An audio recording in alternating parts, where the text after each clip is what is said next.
Hello, everyone, and welcome to EduMatch. Follow along with us at bit.ly/tweettalk71, as well as on Twitter with the hashtag EduMatch. Speaking of EduMatch, did you know that you could be the featured person of the day? Just check out our website at edumatch.org, and we will connect you with educators all around the world along areas of your interest. All right, so tonight we are going to be talking mentorship, a great topic. Wanted to shout out our moderator for tonight, Justin Schleider. We're going to actually come to him last, but we are going to go down the line and introduce ourselves. So we go from left to right. So we'll start things off first with Art.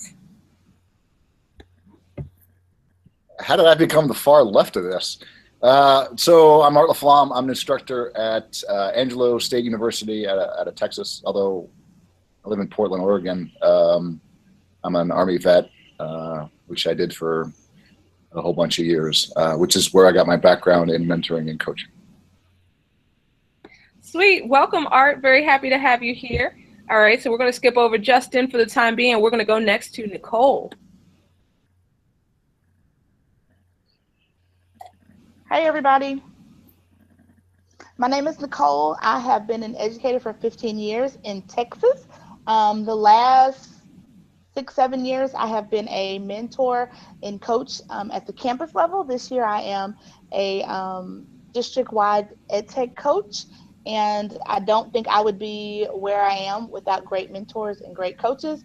It's very important, especially in the field that we're in, to have somebody to help you lead the way. Awesome. Awesome. Welcome back, Nicole. And we are also welcoming back Leslie. Hi, my name is Leslie Fagan. I am an instructional technology coach in Griffin, Georgia. I work with secondary schools in my district, and I'm currently working on my instructional coaching endorsement through a local educational association. I'm excited to be here with you all this evening. We are excited to have you back, and we are also excited to have back with us Rochelle.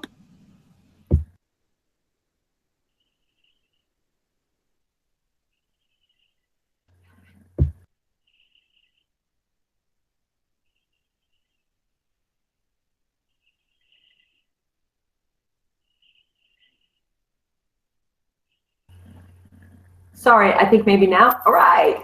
I teach Spanish and STEAM in Pittsburgh. I clearly am having problems with my microphone, so I'm going to keep it short and move on to the next person. Happy to be here with you all tonight. All right, and we are very happy to learn with you tonight. So now we're going to kick it back to Justin. So if you could please introduce yourself and then take it away. Hello, my name is Justin Schleider. I'm a physical education, health, and technology integrationist.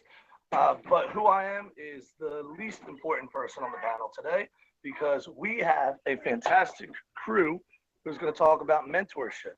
I'm very excited about today. So first, we are going to kick it over to Nicole. And Nicole, can you tell us what, in your opinion, is the difference between coaching and being a mentor? Well, I think the two are very similar in that they help someone kind of achieve their goals. But I kind of see the coach as the guide, kind of the mentor being a friend, person to kind of bounce ideas off of, but the coach actually being there to give you like actionable steps, things to help you achieve those goals.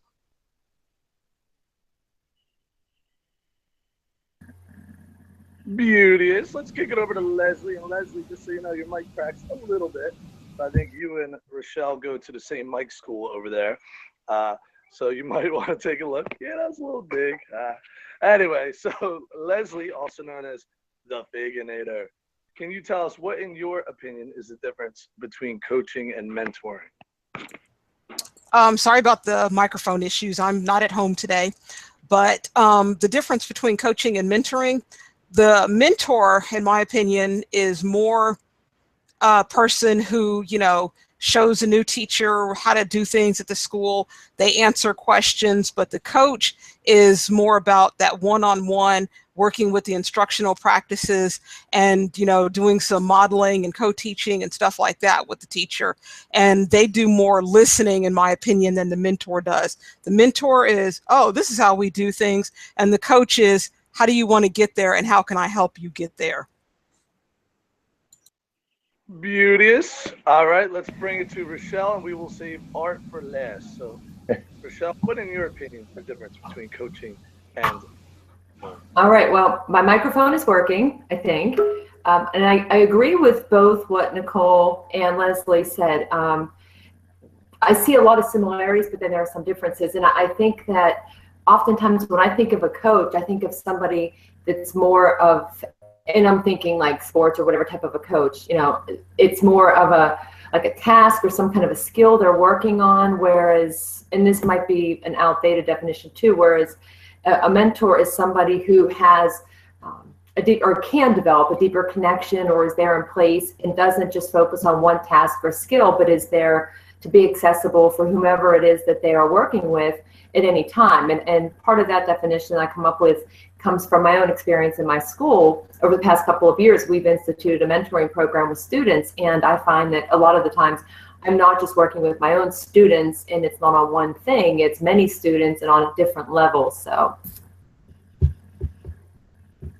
Fantastic. And Art, I am very anxious to hear what you have to say about this. We've had numerous conversations about mentoring. Can you tell us your views on the difference between coaching and mentoring? Well, I mean, I do come from a different background, right? I come out of the military. So for me, and even in applying this to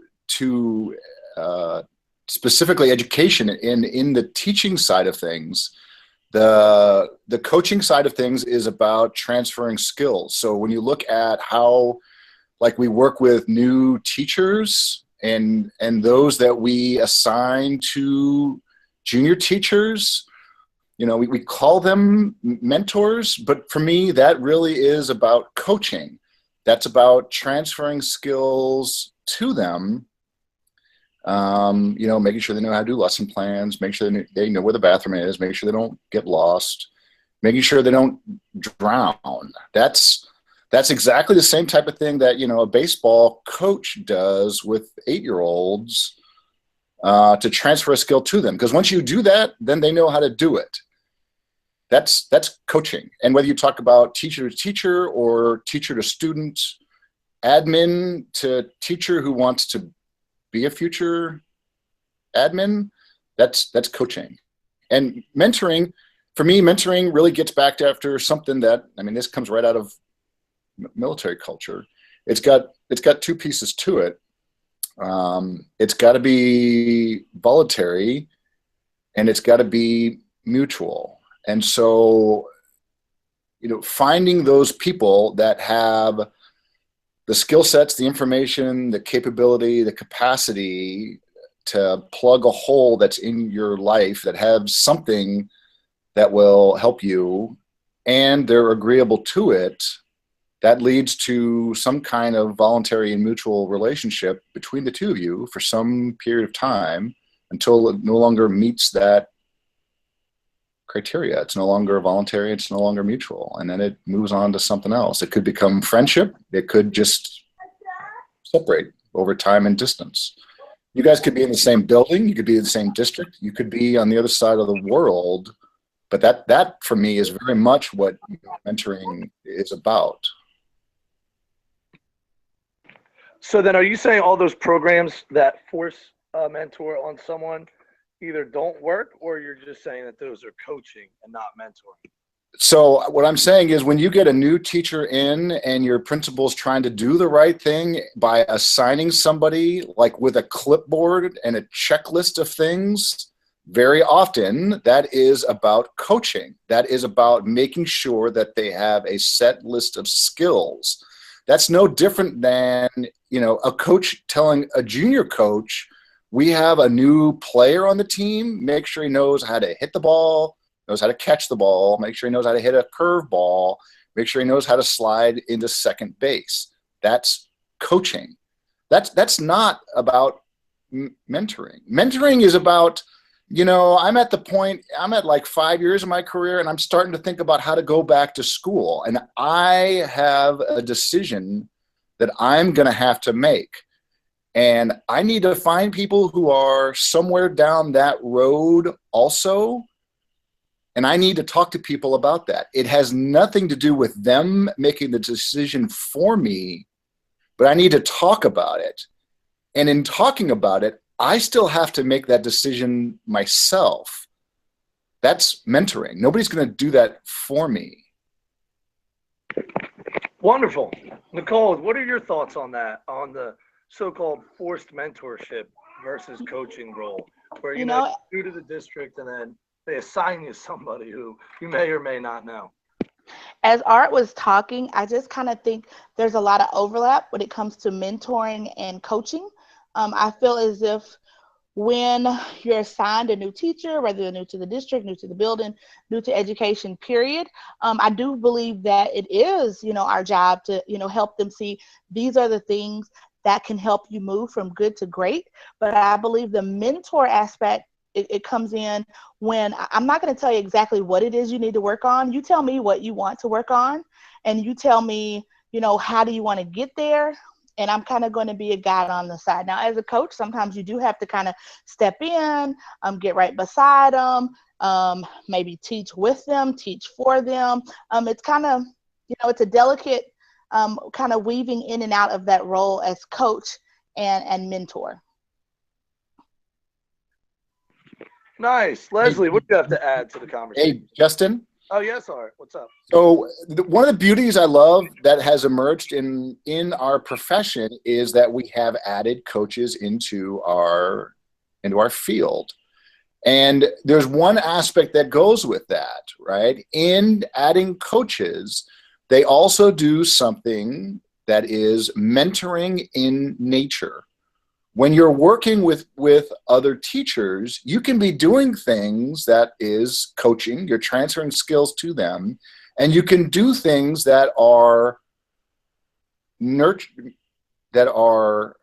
mentoring like, but you may not necessarily have those twofold tickets that goes with it. During the course of the time you're working with it, you can put yourself out there and say, hey, look, I'm offering, and I'll do everything I can for you. But at the end of it, it's still up to that other person to say, you know what, I actually want to open up and work with you on it. And having coaches assigned to a district, a school, or whatever, they're in that great position to do things that have both aspects to it. It's a fantastic addition into our field. Yeah, you make some valid points there. Leslie, what do you think about this?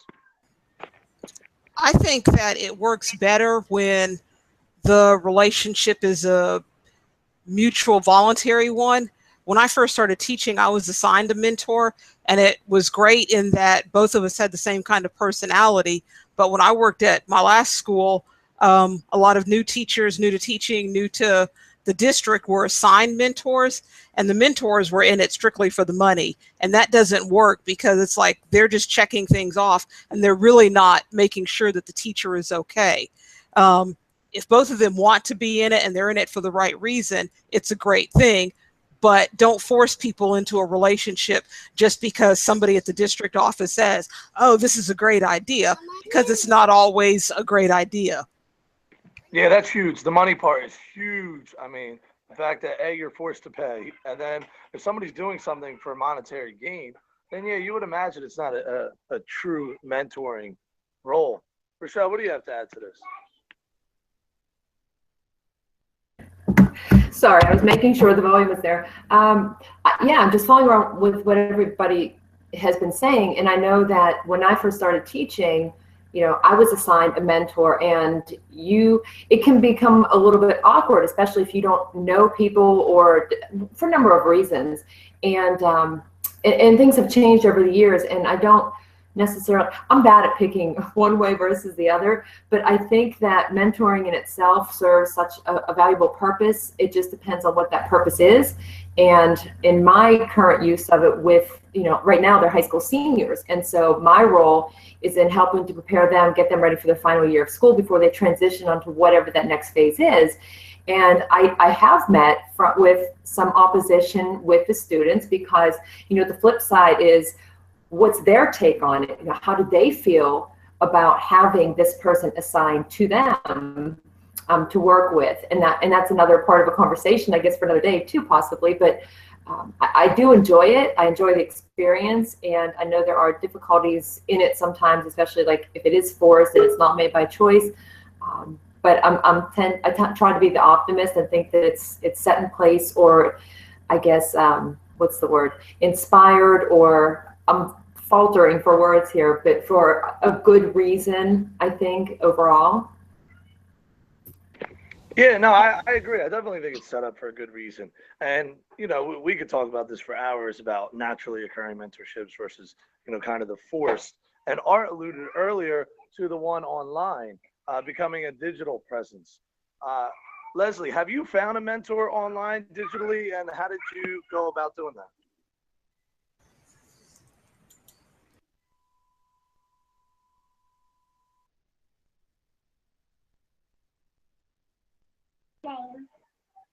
Leslie, I think you're still muted on here. Okay, can you hear me now? Yes, I can.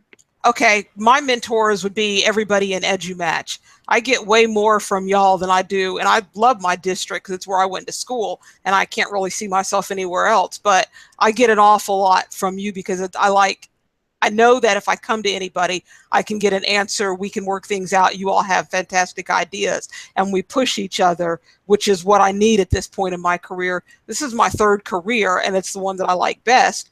But if I don't get that ongoing support, I'm going to find something else to do, and that's not what I want to do because I feel like this is where I'm supposed to be.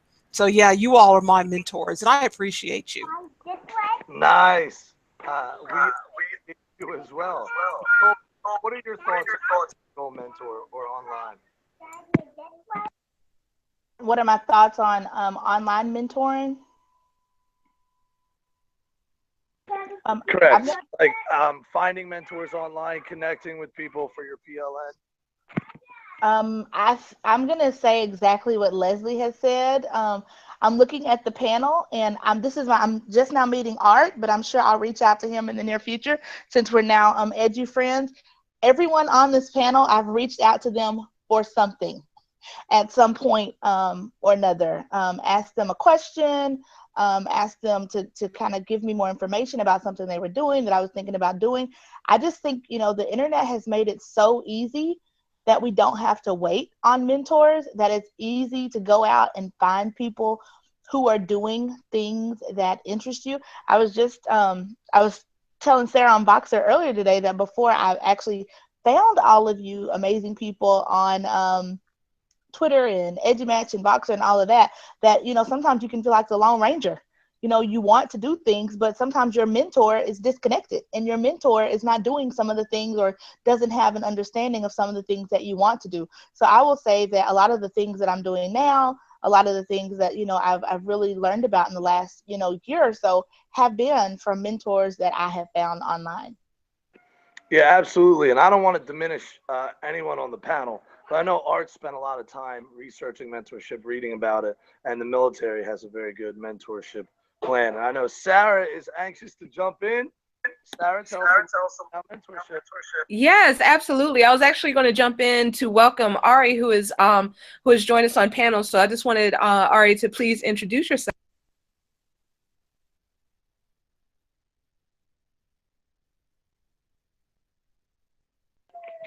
Sorry, Santa Claus just came by on a fire truck. This is amazing. Let's see if I can show you. I don't need to take this over. But look, it's Santa. I'll tell you, the random Santa Claus sighting. That's too funny. But Ari, we're not getting audio from you. So let me see if you could just give us a quick mic check.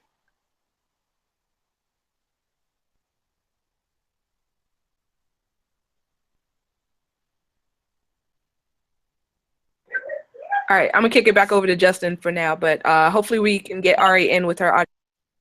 All right, no worries. We'll hit her up another time. All right, so last thoughts. We'll start with Art and work our way down. Anything, and I know mentorship, we could go on for hours and hours and hours with this. Is there anything that anyone can know or if you want to give a resource of what people should know. So we'll start with Art, then go with Nicole, Leslie, and then Rochelle. And Art just walked away. Oh, he's getting the resource. No. Good? So this is one I always tell people about. It's a book, The Army Officer's Guide to Mentoring. Can you guys see that one? Right? The author is a guy named Raymond Kimball, friend of mine from the Army. He's up at West Point. There isn't a whole lot that's really written on the subject. Ray and I were in the Army together, and he did his PhD and his dissertation focusing on the subject of mentoring. It's one of the few current, modern, like really good looks at it, and he looks at the difference between mentoring and coaching. And he talks about it quite a bit. He looks at it obviously from an Army perspective, but it's pretty solid. And it carries over very well into education. Really good resource. Very nice. And I would say if you want to learn more, definitely hit Art up and his friend Brian Costello, and they will sit around and talk mentoring for hours and hours. So Nicole, what do you have? Last thoughts? My last thoughts are that if anyone is looking at implementing a mentor or coaching program, I think the things that we've talked about, the biggest obstacle I think in teacher growth is that the mentor has not been adequately trained. They don't really know how to help people move. Getting into a good book, connecting with EduMatch, asking anyone on the panel ideas and suggestions for mentoring. That would be the first step, I would say. Very nice words of advice. Leslie, also known as the Vegator.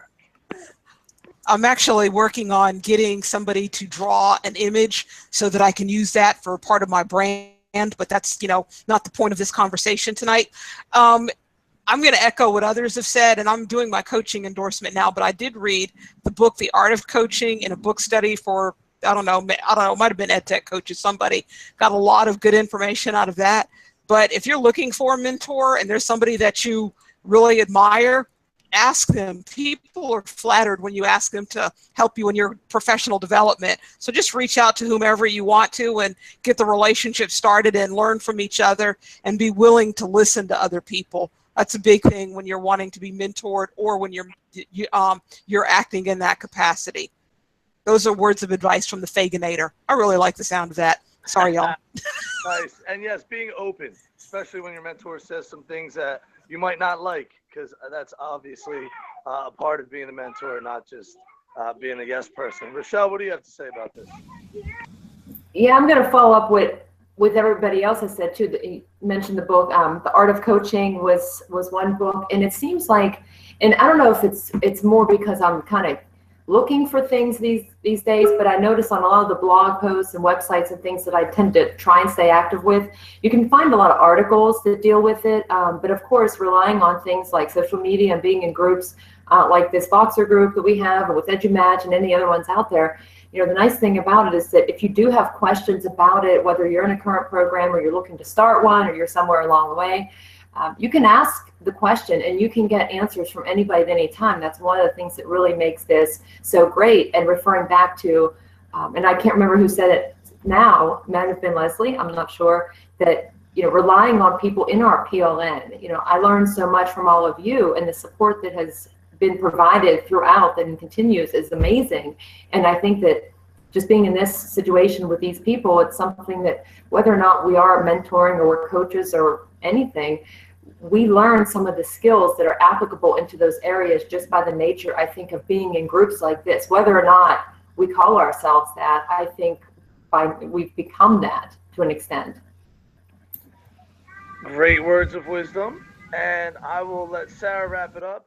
But again, thank you for letting me moderate, Sarah, and the panel. And I told you I would be the least important person here because I did not add much at all. But again, thank you very much to Sarah and EduMatch. Well, thank you, Justin. And Ari, can we get a mic check on you? Let me see. Looks like you're muted right now. All right, what about now? There we go. Perfect. Perfect. So if you could please introduce yourself and just your thoughts on mentorship, anything that you'd like to share with us. Yeah, so sorry I'm late. I had some car trouble getting home, but I'm glad I'm able to make it in for a little bit. And I think that one of the things about mentorship is so often we think of our BITSA providers, our tech coaches, but really anyone can be a mentor on any topic to anyone, whether it's a first-year teacher mentoring a seasoned teacher in their department about a new tech thing, or a seasoned teacher in English, teacher in science about writing methods. So I think it's really important to recognize that and to help facilitate that in whatever ways we can. Absolutely. Absolutely. So thank you so much for joining us and for sharing your thoughts on the topic. Definitely wanted to thank the entire panel for all of your fantastic nuggets of information. Thank you to Justin. He disappeared on us, but hopefully he'll be back to say goodbye. But if not, then, you know, we definitely want to thank Justin for his moderating tonight. Also, as if you all were around last week, then you heard the big announcement that the EduMatch Snapshot in Education is coming out very, very soon. We now have a date, so look for it to drop on December 29th around 1 p.m. Eastern Standard Time. And we would also cordially like to invite you to our launch party that will be taking place on Zoom. So in a couple seconds, I'm just going to drop the graphic on Twitter where you can RSVP. Space is limited, so definitely join us if you can. It'll be December 30th from 1 p.m. to approximately 3 p.m. And you'll get to meet and ask questions to some of the authors that participated in the project, and some of which are on panel with us tonight. So shout out to you all. Yay. All right. So the Twitter chat will be available within the next few minutes online, and the audio to this will be available on iTunes within the coming weeks. So next week we are off because guess what? It is Christmas. The following week we are off because guess what? That's New Year's. However, the following Sunday, so yeah, that's 3 weeks from now. So 3 weeks from now, on the 8th of January, then we are going to be talking educational research. It's going to be at a different time because guess what? We have an international guest, so we don't want to keep him up at 2 o'clock in the morning. So we are moving it back to noon Eastern Standard Time on the 8th of January. So if you're interested in that, then just sign up at tinyurl.com/EduMatch, sign up. Also wanted to give a huge shout out to EdCamp Boxer. If you're looking for some PD in your PJs, then check it out at the end of the month, the 27th through the 29th. You can sign up right now. The session board is open right now. edcampboxer.com. Definitely looking forward to seeing y'all there. Also, one more shout out to Randall Sampson, who is he is working with Sioux Falls University, and you know, we're doing all this work. We are connecting and learning and growing together. So if you're in need of graduate credits, then you might as well use all of this great work that you're doing and just get your credits on. So contact him at Randall Sampson on Twitter. So if you want to subscribe to this podcast, check out bit.ly/EduMatch podcast. So everyone, have a fantastic week.